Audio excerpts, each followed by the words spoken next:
किसी भी व्यक्ति के जीवन में 70वां वर्ष एक ऐसा पड़ाव लेकर आता है जहाँ खड़ा होकर वो ये सोचता है कि मैंने क्या खोया, क्या पाया, क्या हम उस लक्ष्य को प्राप्त कर सके। ये प्रश्न आज हम सभी को अपने आप से पूछना होगा।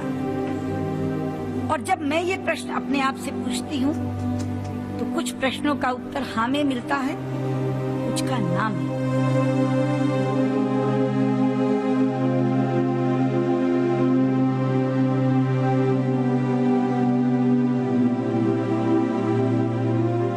ਸਾਂਝਾ ਸਪੈਸ਼ਲ ਦੇਖ ਰਹੇ ਦਰਸ਼ਕਾਂ ਦਾ ਸਵਾਗਤ ਹੈ।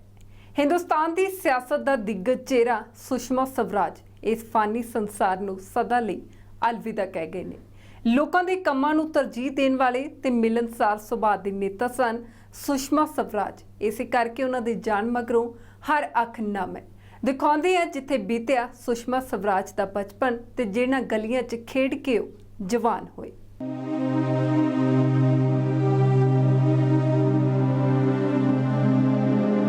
ਭਾਰਤ ਦੇ ਸਾਬਕਾ ਵਿਦੇਸ਼ ਮੰਤਰੀ ਤੇ ਬੀਜੇਪੀ ਦੇ ਦਿੱਗਜ ਨੇਤਾ ਸੁਸ਼ਮਾ ਸਵਰਾਜ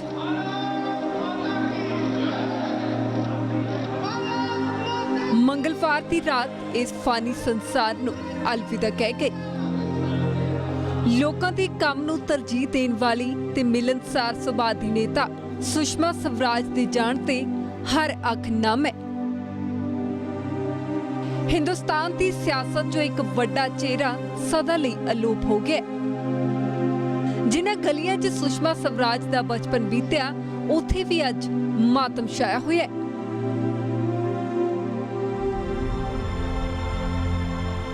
सुषमा स्वराज अंबाला च एक आम घर च जन्मी, जिथे पल के जवान हुई ते फिर देश की सत्ता च वखरा नामना खटिया। सुषमा दे पिता वैद सन ते अपने पिता नाल ਉਹ क्लिनिक ते कदी कतार हथ वटाउंदे सन। सुषमा स्वराज ने अपना राजनीतिक करियर हरियाणा तो शुरू किया। 25 साल दी ਉਹ ਕੁੜੀ जो हरियाणा दी कैबिनेट मिनिस्टर बनी ते राजनीति दे विच फैलदी चली गई। लेकिन अंबाला दियां गलियां दे विच अज भी सुषमा स्वराज नूं याद किया जाता है। मैं इस वक्त अंबाला कैंटोनमेंट दियां उस गलियां दे विच खड़ा है जिथे सुषमा स्वराज छोटी हुंदी खेलदी हुंदी सी। इस बच्ची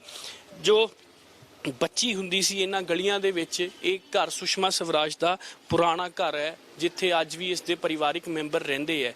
जो बोर्ड तुसी देख रहे हो पोली क्लिनिक दा, डॉक्टर गुलशन राय शर्मा सुषमा स्वराज दे भरा ने, ब्रदर ने, जो अज दिल्ली जा चुके हैं क्योंकि सुषमा स्वराज जो है दुनिया नूं छड्ड के चली गई और उसका अफसोस सारी दुनिया दे विच मनाया जा रहा है। क्योंकि सुषमा स्वराज एक इस तरह का कैरेक्टर सी राजनीति दे विच जो बहुत सारिया एग्जाम्पलां सैट करता सी और जिस नूं देख के एक लीडर नूं, पॉलिटिशियन नूं मोटिवेशन मिलती सीगी।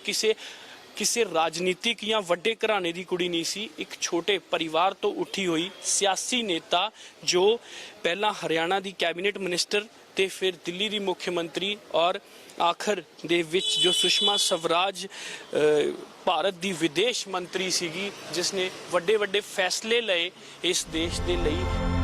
सुषमा स्वराज दे बचपन दीयां कहानियां दस रहे ने उन्हां दे आस गुआंढ दे लोग। बचपन तो ही वो विलक्षण प्रतिभा दी मालिक सी। स्कूल तो ही कवितावां गाउण दा शौक रखण वाली सुषमा हर साल अव्वल रहिंदी सी। आर्य समाज स्कूल तो अपना शुरू करा कैरियर उन्होंने अम्बाला की कोकिला के नाम के खिताब देता है आर्य समाज स्कूल ने। कोकिला सुषमा साहब कोकिला नाम से, और हर साल फर्स्ट आना स्कूल में। इतनी सी थी तब से मैं उनको देख रहा हूँ और इस परिवार से मेरा लिंक सन 47 से चला आ रहा है। 6वीं 7वीं जमात से वो स्कूल के अंदर भी ऐसा बोलती थी कि लोग हैरान हो जाते थे। मेरे पड़ोस में एक पंडित जी होते थे, वो कहा करते थे ये एक न एक दिन अपनी इंदिरा गांधी का मुकाबला करेगी, और उन्होंने करके भी दिखाया। बेलैरी के अंदर जाके उनके साथ इलेक्शन भी लड़ा और 1 महीना मेरा ख्याल या 20 दिन मिले उनको। वहाँ कन्नड़ भाषा उन्होंने सीख ली और उसी कन्नड़ भाषा में भाषण दिए उन्होंने। कितनी बड़ी बात है ये देखिए।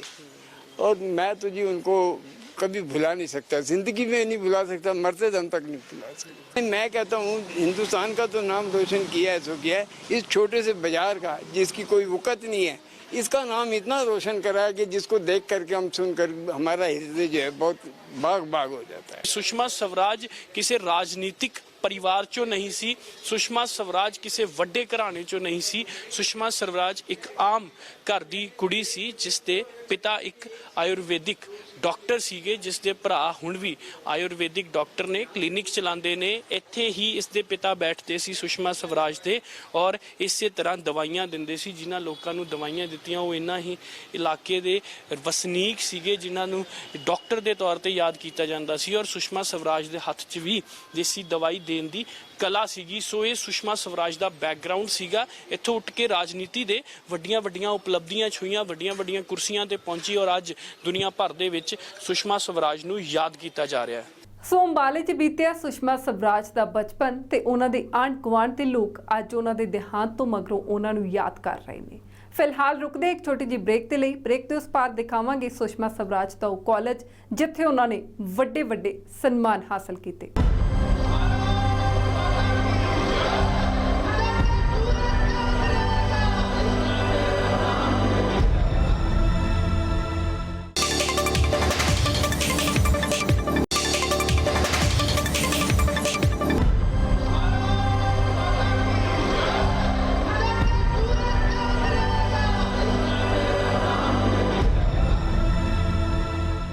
ਹਰ ਵਿਦਿਅਕ ਅਦਾਰੇ ਦੇ ਕੁਝ ਵਿਦਿਆਰਥੀ ਅਜਿਹੇ ਹੁੰਦੇ ਨੇ ਜਿਨ੍ਹਾਂ ਨੂੰ ਉਹਨਾਂ ਦੀਆਂ ਵਿਲੱਖਣ ਪ੍ਰਾਪਤੀਆਂ ਸਦਕਾ ਚਿਰਾਂ ਤੀਕ ਯਾਦ ਕੀਤਾ ਜਾਂਦਾ ਹੈ ਤੇ ਅਜਿਹੇ ਵਿਦਿਆਰਥੀਆਂ ਚੋਂ ਇੱਕ ਸਨ ਸੁਸ਼ਮਾ ਸਵਰਾਜ। ਅੰਬਾਲਾ ਦੇ ਐਸਟੀ ਕਾਲਜ ਤੋਂ ਸੁਸ਼ਮਾ ਸਵਰਾਜ ਨੇ ਗ੍ਰੈਜੂਏਸ਼ਨ ਕੀਤੀ, ਜਿੱਥੇ ਪੜ੍ਹਦਿਆਂ ਉਹਨਾਂ ਨੇ ਅਨੇਕਾਂ ਮਾਨ ਸਨਮਾਨ ਹਾਸਲ ਕੀਤੇ। ਇਸੇ ਕਰਕੇ ਅੱਜ ਉਹਨਾਂ ਦੇ ਦੇਹਾਂਤ ਤੋਂ ਬਾਅਦ ਉਹਨਾਂ ਦੇ ਕਾਲਜ 'ਚ ਵੀ ਉਹਨਾਂ ਨੂੰ ਯਾਦ ਕੀਤਾ ਗਿਆ।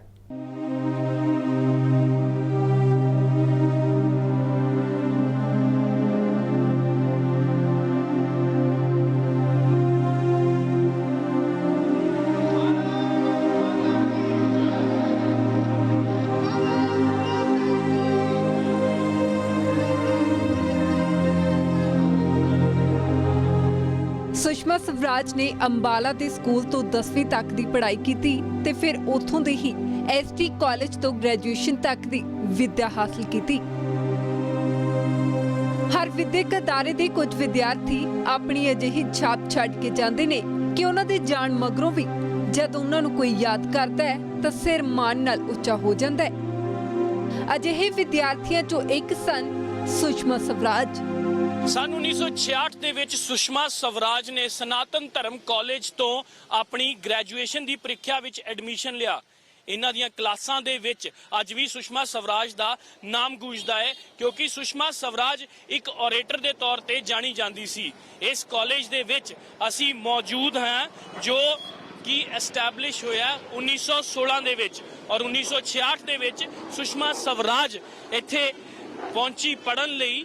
ਉਹ ਸੁਸ਼ਮਾ ਸਵਰਾਜ ਜਿਸ ਨੂੰ ਦੁਨੀਆ ਭਰ ਦੇ ਲੋਕ ਨੇ ਜਿਹੜੇ ਓਰੇਟਰ ਦੇ ਨਾਮ ਤੋਂ ਜਾਣਦੇ ਆ, ਇੱਕ ਸਪੀਚ ਜੋ ਹੁੰਦੀ ਸੀ ਸੁਸ਼ਮਾ ਸਵਰਾਜ ਦੀ ਉਹ ਕਾਲਜ ਸਮੇਂ ਤੋਂ ਹੀ ਸੁਣੀ ਜਾਂਦੀ ਸੀ, ਚਰਚਾ ਦੇ ਵਿੱਚ ਰਹਿੰਦੀ ਸੀ। ਇਸ ਕਾਲਜ ਦੀਆਂ ਗਰਾਊਂਡਾਂ ਦੇ ਵਿੱਚ ਜੋ ਸੁਸ਼ਮਾ ਸਵਰਾਜ ਦੇ ਉਸ ਸਮੇਂ ਦੇ ਕਾਲਜ ਦੇ ਸਾਥੀ ਸੀ ਉਸ ਨੂੰ ਬਿਠਾ ਕੇ ਬਾਰ-ਬਾਰ ਜੋ ਹੈ ਸਪੀਚ ਸੁਣਦੇ ਸੀ, ਕਵਿਤਾਵਾਂ ਸੁਣਦੇ ਸੀ। ਇਹੀ ਕਾਲਜ ਦੇ ਵਿੱਚ ਸੁਸ਼ਮਾ ਸਵਰਾਜ ਦੀ ਸ਼ੁਰੂਆਤ ਹੋਈ ਸੀ। ਰਾਜਨੀਤੀ ਤੋਂ ਪੈਰ ਰੱਖਣ ਤੋਂ ਪਹਿਲਾਂ ਸੁਸ਼ਮਾ ਸਵਰਾਜ ਨੇ ਇੱਥੋਂ ਗ੍ਰੈਜੂਏਸ਼ਨ ਕੀਤੀ ਸੀ। 1966 ਤੋਂ ਲੈ ਕੇ 1970 ਤੱਕ ਇੱਥੇ ਇਸ ਕਾਲਜ ਦੇ ਵਿੱਚ ਰਹੀ। ਸੁਸ਼ਮਾ ਸਵਰਾਜ ਨੂੰ student of the year award ਵੀ ਇਸ ਕਾਲਜ ਦੇ ਵਿੱਚ ਹੀ ਮਿਲਿਆ ਸੀਗਾ। ਔਰ ਕਾਲਜ ਦੀਆਂ ਕਲਾਸਾਂ ਦੇ ਵਿੱਚ ਅੱਜ ਵੀ ਮਿਸਾਲ ਦਿੱਤੀ ਜਾਂਦੀ ਹੈ ਸੁਸ਼ਮਾ ਸਵਰਾਜ ਦੀ, ਕਿਉਂਕਿ ਹਰ ਇੰਸਟੀਚਿਊਟ ਦੇ ਇੱਕ बेटर और वधिया स्टूडेंट दियां मिसालां कायम रह जांदियां ने। और आज सुषमा जी 1966 में इस महाविद्यालय में एज ए स्टूडेंट 11th में प्रेप के अंदर वो आए थे और 1970 में बीए उन्होंने यहाँ से पास की। संस्कृत और पॉलिटिकल साइंस दो उनके मेजर सब्जेक्ट यहाँ रहे हैं। सनातन धर्म कॉलेज की एनसीसी के लगातार 3 वर्षों तक वो बेस्ट कैडेट रहे हैं। इसके अलावा वो सनातन धर्म कॉलेज को हर यूनिवर्सिटी की गतिविधियों में स्टेट लेवल में डिबेट डेक्लेमेशन में रिप्रेजेंट करते थे और लगातार 3 वर्षों तक उन्होंने हरियाणा के अंदर बेस्ट स्टूडेंट का अवार्ड प्राप्त किया है। सनातन धर्म कॉलेज में 1970 में उसे बेस्ट स्टूडेंट के अवार्ड से नवाजा है। हमारे को आज बड़ा ही दुख है, सनातन परिवार को सारे को, कि आज वो हमारे बीच में नहीं है। ਸੁਸ਼ਮਾ ਸਵਰਾਜ ਨੇ ਜਿੱਥੇ ਭਾਰਤ ਦੀ ਸਿਆਸਤ 'ਚ ਖੂਬ ਨਾਂ ਬਣਾਇਆ, ਉੱਥੇ ਹੀ ਕਾਲਜ 'ਚ ਵੀ ਉਹਨਾਂ ਦੇ ਨਾਂ ਦਾ ਸਿੱਕਾ ਚੱਲਦਾ ਸੀ। ਕਾਲਜ 'ਚੋਂ ਸਰਵੋਤਮ ਵਿਦਿਆਰਥਣ ਦਾ ਖਿਤਾਬ ਲੈ ਕੇ ਨਿਕਲੇ ਤੇ ਕਈ ਹੋਰ ਸਨਮਾਨਾਂ ਨਾਲ ਸਮੇਂ-ਸਮੇਂ ਤੇ ਉਹਨਾਂ ਨੂੰ ਨਿਵਾਜਿਆ ਗਿਆ। हमारे यहाँ दीक्षांत समारोह 1988 में हुआ। उस समय में वो मुख्य अतिथि के रूप में पधारी थी। वो अपने दीक्षांत भाषण से हमारे विद्यार्थियों को संबोधित किया था। सुषमा स्वराज जी एक ऐसी हमारी छात्रा रही है कॉलेज की जिस पर पीढ़ियों को गर्व रहेगा। ये एक अपूरणीय क्षति राष्ट्र की भी है, भाजपा की भी है, और हमारा कॉलेज इसको अपनी व्यक्तिगत क्षति समझता है। मेरा सौभाग्य प्राप्त हुआ है, मुझे उनके साथ लगभग 5-6 बार मैंने मंच साझा किया है। और डॉक्टर वियोगी जी, डॉक्टर लीलाधर वियोगी जी जो बहुत बड़े और प्रख्यात कवि भी हुए हैं, उनके पुस्तकों के विमोचन पर वो अनेक बार पधारी हैं और हमने एक मंच पर और अपने विचार साझा किए हैं। मैं उन्हें एक प्रकार से नारी शक्ति का और नारी की अस्मिता का साक्षात प्रतीक कहता हूँ। विदेश मंत्री के रूप में अंतर्राष्ट्रीय स्तर पर उन्होंने भारत की ख्याति भी बनाई और हमारे इस सनातन धर्म कॉलेज की भी ख्याति बनाई। रमानाथ अवस्थी जी की अध्यक्षता में एक राष्ट्रीय कवि सम्मेलन का आयोजित हुआ था, जिसमें हमारे राष्ट्र के 14 श्रेष्ठ कवियों ने भाग लिया था रुक्मिणी देवी हॉल में। और हमारे हिंदी विभाग और हिंदी साहित्य सम्मेलन प्रयागराज के सौजन्य से वो आयोजित किया गया था 14 सितंबर 1984 को। उसमें जब उन्होंने मंच पर बोलना प्रारंभ किया तो 14 के 14 कवियों की 4-4 पंक्तियां उन्होंने कंठस्थ, और कहते जब मंच पर बोली तो उस समय के अध्यक्ष रमानाथ अवस्थी जी जो बड़े श्रेष्ठ कवि हुए हिंदी के, उन्होंने कहा था कि ये आशु कवियत्री हैं और माँ सरस्वती इनकी जिह्वा पर निवास करती है। तो ऐसे शिष्य पर हमें गर्व है। यद्यपि मैं उस समय कॉलेज में नहीं था, मगर मेरी उनकी सबसे पहले भेंट 1977 में और कहते कैथल में हुई थी। एक मंच पर मैं भी उस समय में विद्यार्थी था और इमरजेंसी के बाद वो कैथल में पधारी थी। रात का समय था और सब्जी मंडी में वो भाषण हुए थे। तो उस समय में पहली बार हमने उनका भाषण सुना था और हमें बड़े धन्य हुए थे। मैं उनको अपनी बड़ी बहन के रूप में उनको सदा से सम्मान देता आया हूं और ये मेरी व्यक्तिगत क्षति है। ਸੋ ਇਹ ਤਾਂ ਸਪਸ਼ਟ ਹੈ ਕਿ ਸੁਸ਼ਮਾ ਸਵਰਾਜ ਸ਼ੁਰੂ ਤੋਂ ਹੀ ਤੀਖਣ ਬੁੱਧੀ ਦੇ ਮਾਲਕ ਸਨ। ਇਸ ਲਈ ਹਰ ਕੰਮ ਉਹ ਬਹੁਤ ਸ਼ਿੱਦਤ ਨਾਲ ਕਰਦੇ ਤੇ ਉਸ 'ਚ ਵਿਲੱਖਣ ਪਛਾਣ ਹਾਸਲ ਕਰਦੇ। ਫਿਰ ਭਾਵੇਂ ਉਹ ਸਿਆਸਤ ਹੋਵੇ ਜਾਂ ਕਾਲਜ ਦੀ ਕੋਈ ਵੀ ਗਤੀਵਿਧੀ, ਸੁਸ਼ਮਾ ਸਵਰਾਜ ਆਪਣੇ ਕਾਲਜ ਦੀ ਉਹ ਵਿਦਿਆਰਥਣ ਹੈ ਜਿਨ੍ਹਾਂ ਨੂੰ ਆਉਣ ਵਾਲੇ ਕਈ ਦਹਾਕਿਆਂ ਤੱਕ ਯਾਦ ਕੀਤਾ ਜਾਂਦਾ ਰਹੇਗਾ ਤੇ ਉਹਨਾਂ ਦੀਆਂ ਪ੍ਰਾਪਤੀਆਂ ਸਦਕਾ ਉਹਨਾਂ ਨਾਲ ਜੁੜਿਆ ਹਰ ਸ਼ਖਸ ਮਾਣ ਮਹਿਸੂਸ ਕਰਦਾ ਰਹੇਗਾ।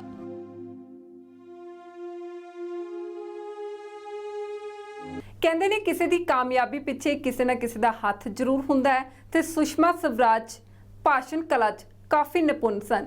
ਕਿਹਦਾ ਹੱਥ ਸੀ ਉਹਨਾਂ ਦੀ ਇਸ ਖਾਸ ਪ੍ਰਤਿਭਾ ਪਿੱਛੇ, ਦਿਖਾਵਾਂਗੇ ਇਸ ਛੋਟੇ ਜਿਹੇ ਬ੍ਰੇਕ ਤੋਂ ਬਾਅਦ।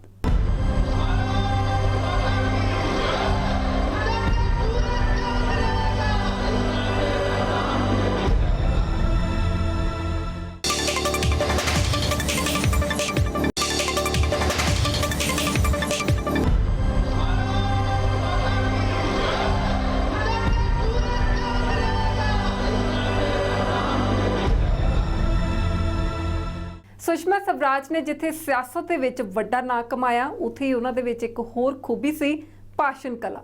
ਸਦਨ ਦੇ ਵਿੱਚ ਜਦੋਂ ਸੁਸ਼ਮਾ ਸਵਰਾਜ ਭਾਸ਼ਣ ਦਿੰਦੇ ਸਨ ਤਾਂ ਹਰ ਇੱਕ ਨੂੰ ਕੀਲ ਲੈਂਦੇ ਸਨ, ਹਰ ਕੋਈ ਉਹਨਾਂ ਦੇ ਸ਼ਬਦਾਂ ਦਾ ਕਾਇਲ ਹੋ ਜਾਂਦਾ ਸੀ। ਆਖਿਰ ਸੁਸ਼ਮਾ ਸਵਰਾਜ ਦੇ ਵਿੱਚ ਭਾਸ਼ਣ ਕਲਾ ਦੀ ਨਿਪੁੰਨਤਾ ਕਿਵੇਂ ਆਈ, ਕਿਹਨੇ ਉਹਨੂੰ ਇੱਕ ਖਾਸ ਗੁਰ ਸਿਖਾਏ, ਦਿਖਾਉਂਦੇ ਆ ਇਸ ਖਾਸ ਪੇਸ਼ਕਸ਼ ਦੇ ਵਿੱਚ।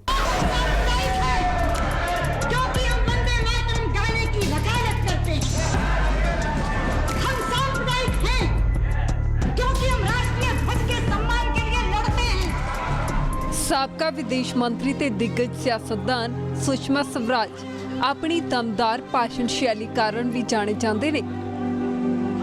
ਸਦਨ 'ਚ ਗੜਕਵੀਂ ਆਵਾਜ਼ ਤੇ ਭਾਸ਼ਾ ਸ਼ੈਲੀ ਤੇ ਪਕੜ ਸੁਸ਼ਮਾ ਸਵਰਾਜ ਦੀ ਖਾਸ ਪਛਾਣ ਬਣੀ।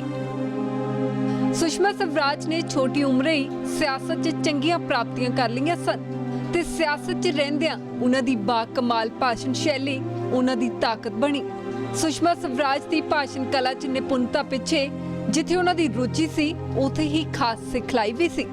ਸੁਸ਼ਮਾ ਸਵਰਾਜ ਜੋ ਆਪਣੀ ਭਾਸ਼ਾ ਲਈ, ਆਪਣੀ ਸਪੀਚ ਲਈ ਦੁਨੀਆ ਭਰ ਦੇ ਵਿੱਚ ਜਾਣੀ ਜਾਂਦੀ ਸੀ, ਆਖਿਰਕਾਰ ਇਹ ਗੁਣ ਕਿੱਥੋਂ ਸਿੱਖਿਆ, ਕਿਸ ਗੁਰੂ ਦਾ ਦਿੱਤਾ ਹੋਇਆ ਗੁਣ ਸੀਗਾ ਇਹ, ਕਿਸ ਗੁਰੂ ਨੇ ਸੁਸ਼ਮਾ ਸਵਰਾਜ ਨੂੰ ਇਹ ਸਾਰੀਆਂ ਗੱਲਾਂ ਸਿਖਾਈਆਂ ਸੀ। ਅਸੀਂ ਇਸ ਵਕਤ ਉਹਨਾਂ ਦੇ ਘਰ ਪਹੁੰਚੇ ਹਾਂ ਕਿਉਂਕਿ ਸੁਸ਼ਮਾ ਸਵਰਾਜ ਦੇ ਗੁਰੂ ਐਸਡੀ ਕਾਲਜ ਦੇ ਵਿੱਚ ਹਿੰਦੀ ਦੇ ਪ੍ਰੋਫੈਸਰ ਹੁੰਦੇ ਸੀ, ਪ੍ਰੋਫੈਸਰ ਲੀਲਾਧਰ ਵਿਯੋਗੀ। ਇਹ ਹਿੰਦੀ ਦੇ ਪ੍ਰੋਫੈਸਰ ਹੁੰਦੇ ਸੀ। ਜਦੋਂ ਸੁਸ਼ਮਾ ਸਵਰਾਜ ਵੀ ਕਾਲਜ 'ਚ ਪੜ੍ਹਦੀ ਸੀ ਤਾਂ ਬੈਸਟ ਸਟੂਡੈਂਟ ਹੁੰਦੀ ਸੀ ਪ੍ਰੋਫੈਸਰ ਸਾਹਿਬ ਦੀ, ਔਰ ਟ੍ਰੇਨ ਕਰਦੇ ਸੀ ਪ੍ਰੋਫੈਸਰ ਸਾਹਿਬ ਸੁਸ਼ਮਾ ਸਵਰਾਜ ਨੂੰ ਕਿ ਕਿਸ ਤਰ੍ਹਾਂ ਬੋਲਣਾ ਹੈ, ਕਿਹੜੀ ਭਾਸ਼ਾ ਦਾ ਪ੍ਰਯੋਗ ਕਰਨਾ ਹੈ, ਕਿਹੜੇ ਵਰਡਸ ਨੂੰ ਯੂਜ਼ ਕਰਨਾ ਹੈ, ਕਿੱਥੇ ਕਿਸ ਤਰ੍ਹਾਂ ਦੀ ਭਾਸ਼ਾ ਹੋਣੀ ਚਾਹੀਦੀ ਹੈ ਔਰ ਕਿਸ ਤਰ੍ਹਾਂ ਦੇ ਬੋਲ ਹੋਣੇ ਚਾਹੀਦੇ ਹੈ। ਇੱਕ ਤਸਵੀਰ ਤੁਹਾਨੂੰ ਦਿਖਾਣੇ ਹੈ ਕਿਉਂਕਿ ਪ੍ਰੋਫੈਸਰ ਵਿਯੋਗੀ ਇਸ ਦੁਨੀਆ ਦੇ ਵਿੱਚ ਨਹੀਂ ਰਹੇ। ਕੁਝ ਸਾਲ ਪਹਿਲਾਂ ਉਹ ਇਸ ਦੁਨੀਆ ਤੋਂ ਚਲੇ ਗਏ ਸੀ, ਲੇਕਿਨ ਇਹ ਤਸਵੀਰ ਯਾਦਗਾਰੀ ਤਸਵੀਰ ਹੈ ਜੋ ਸੁਸ਼ਮਾ ਸਵਰਾਜ ਆਪਣੇ ਗੁਰੂ ਨੂੰ ਸਨਮਾਨ ਦੇ ਰਹੀ ਹੈ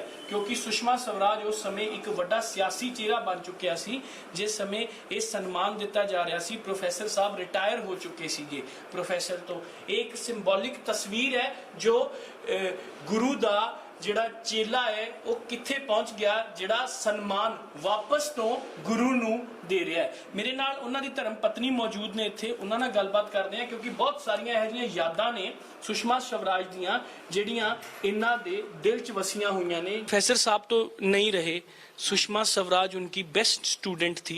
दुनिया भर में वो अपनी भाषा के लिए, अपनी स्पीच के लिए जानी जाती थी। तो वो स्पीच प्रोफेसर साहब से ही सीखी उसने। इन्हों तो ही सीखती सी, इन्होंने ही सिखाया सब। और इन्होंने होता था भी कैसे कहाँ बोली जाती है चीज़, वहीं अपने शब्दों का सही ढंग से करना है यूज़, और किस तरह से स्टेज के आगे खड़ा होना है, यही समझाते सी भी, ताकि तुम्हारा कद क्योंकि छोटा होने करके थोड़ा अच्छा लगता था। और बहुत अच्छी, मतलब हमारी तो बेटी की तरह थी और कभी हमने उसको बेटी से कम नहीं समझा। और वो आती थी जब भी कभी कॉलेज में रही है तो लगभग आती जाती रहती थी मेरे पास, आना और कुछ कहना, आंटी मैंने भूख लगी है कुछ खाने दे दो, बस ऐसे कुछ कभी कोई सब्जी, मैं तो ये खाती नहीं, मैं तो खा के देखती हूँ, तो आपने बहुत अच्छी बनाई हुई है, मैं तो कभी नहीं खाती थी। ਸੁਸ਼ਮਾ ਸਵਰਾਜ ਨੂੰ ਬਹੁਤ ਸ਼ੌਂਕ ਸੀਗਾ डिबेट्स ਦੇ ਵਿੱਚ ਜਾਣ ਦਾ, ਕਾਲਜ ਟਾइम तो ही। कॉलेज टाइम से उसको शौक था। इनको स्टूडेंट चाहिए थे कोई ना कोई बनाने हैं, 2-4 और बच्चे भी तैयार करते थे साथ में इसी को भी, और जीत के ये लाती थी ट्रॉफी, हर बार ट्रॉफी जीत के लाती थी। इसी का ही होता था, बाकी पीछे रहते थे। और कई एक विनोद था, ये थे कई बच्चे मेरे को याद नहीं है जो, पर सुषमा स्वराज याद है। मेन सुषमा स्वराज तो मेरी खास थी ना, तो आती जाती थी। उनके थे घरेलू शादी ब्याह में आना जाना, इनके सब तरह का था। तो बच्चों की शादियाँ, इसकी शादी हुई तो हमारा जाना होता था, इसकी शादी के टाइम भी गए, छोटी वाली की शादी के टाइम में। प्रोफेसर साहब भी घर पे सुषमा की बहुत बातचत करते होंगे कि जिस चलता रहता है, तो फोन भी करते रहते थे वैसे भी घंटों। कोई उसको कभी बात करनी होती थी वो भी फोन कर लेती थी, साथ ये समस्या है सो बात कर। दिल्ली जाने के बाद भी बात करती थी। हाँ, तो आ जाते थे बात, हम तो नहीं जा पाते थे, फोन कर लेती थी। कभी इनको करना होता था तो ये भी कर लेते थे कि मैंने बात करनी है, बस इसी तरह चलता रहता था। डिबेट्स जब जीत के आती थी कॉलेज में तो आपसे भी आके मिलती थी। बस वो बच्चों का अपना टाइम होता है जी, कभी आ गई मिलने कभी नहीं आई, मैं ज्यादा इस बात में बॉदर नहीं। आपके साथ भी वो खुशी बांटती हो। हाँ, वो आती थी वैसे तो, खाने पीने तो पहुंच जाती थी अपना जब मन किया आ गए।